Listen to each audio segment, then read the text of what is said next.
Le Seigneur soit avec vous. Évangile de Jésus-Christ selon saint Marc.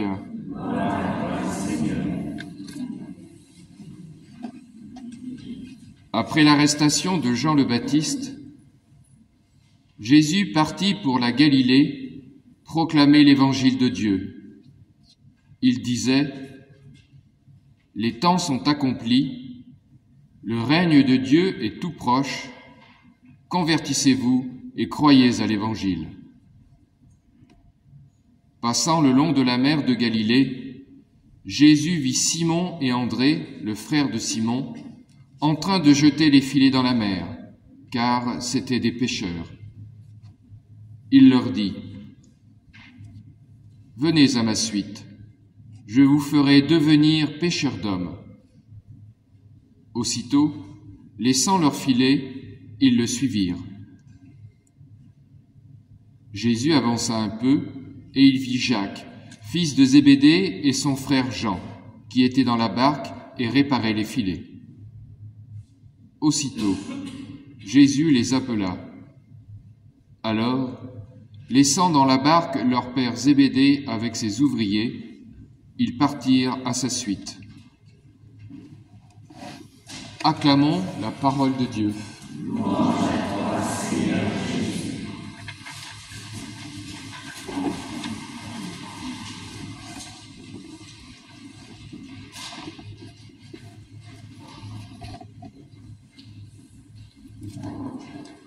Après que Jean eut été livré, Jésus se rendit en Galilée, il y proclamait la bonne nouvelle. Alors on est à un tournant. Jésus a été baptisé par Jean-Baptiste, il a été conduit au désert, et ensuite, eh bien, il commence à annoncer la bonne nouvelle. Dès que Jean-Baptiste est arrêté, il y a comme un basculement dans la vie de Jésus qui se lance dans cette aventure extraordinaire qui est la sienne, qui est aussi notre aventure puisqu'elle nous rejoint, chacun et chacune d'entre nous. Et Jésus bien se met à proclamer ce pourquoi il est venu. Il y a là comme un moment extraordinaire qui est relié aussi à ce que Jésus a vécu au moment de son baptême, cette révélation qui est faite de ce qu'il est profondément et de sa mission. Jésus se met en marche et il y a l'urgence de la mission, l'urgence. Parce que l'arrestation de Jean a deux sens. Elle a à la fois le sens d'un passage de relais, mais elle a aussi le sens de la destinée même de Jésus. Cette parole qui va l'engager très loin jusqu'au don de sa vie. Et Jésus est pressé, l'urgence de ce pourquoi il est là. Et en même temps, Jésus est dans la paix. Moi j'aime beaucoup, on a partagé ce texte lundi dernier avec quelques amis, et j'étais frappé par cette phrase, dans cette traduction aussi, « comme il longeait la mer de Galilée ». Et il y a à la fois l'urgence de la mission, il proclame la bonne nouvelle, il appelle à une ouverture, il est seul à ce moment-là, et en même temps, bien, il longe la mer de Galilée, c'est-à-dire il est là devant ce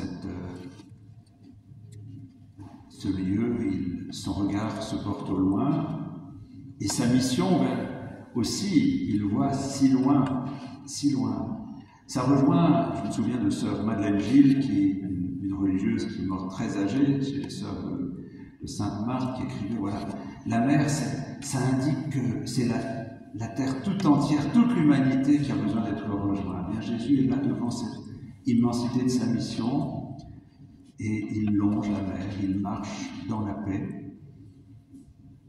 Et puis après, il voit la mer, il voit sa vocation, il voit l'immensité du monde, et en même temps, il va voir 4 hommes qui sont en train de travailler, en train de pêcher, en train de réparer les filets, et il va les appeler.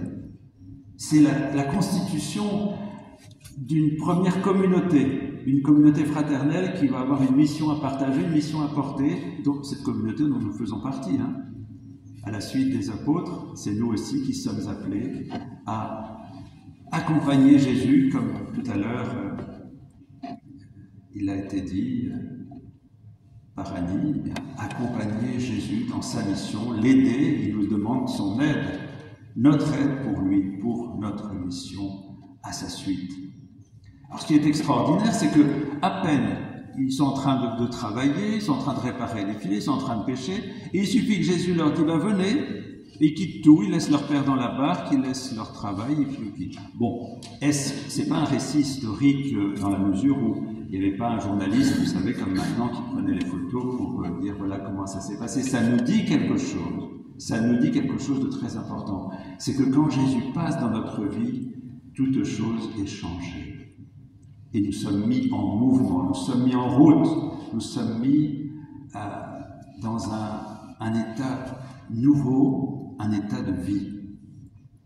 Bien, le Seigneur,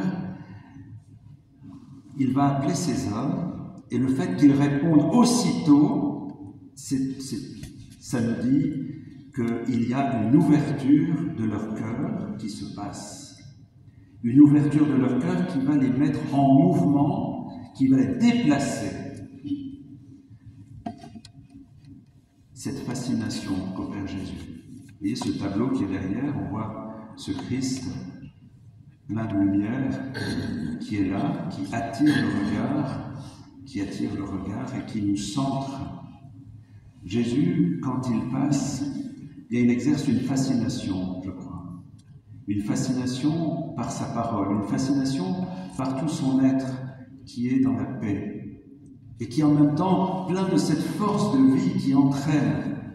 Je crois que Jésus va éveiller chez ces hommes vraiment le plus profond de leur désir dans le sens du sens de leur vie. Il y a une fascination qu'exerce Jésus.